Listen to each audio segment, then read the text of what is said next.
এখন চলেছি ডানকুনি যে নতুন ব্রিজ, সে ব্রিজের পাশ দিয়ে রাস্তায় মুষলধারে বৃষ্টি হচ্ছে। আপনারা দেখতেই পাচ্ছেন কী হারে বৃষ্টি হচ্ছে। আমি তার টেলিকাস্ট আপনাদের সামনে করছি, আপনারা দেখুন কী হারে বৃষ্টি চলছে।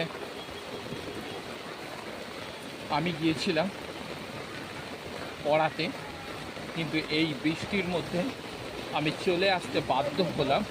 তার কারণ এই বৃষ্টিতে আমি যেতে কোনো অসুবিধে নেই, কিন্তু ফেরার পথে আমি একটাও টোটো পাবো না। এক হাঁটু জলের মধ্য দিয়ে আমাকে কিন্তু আসতে হবে।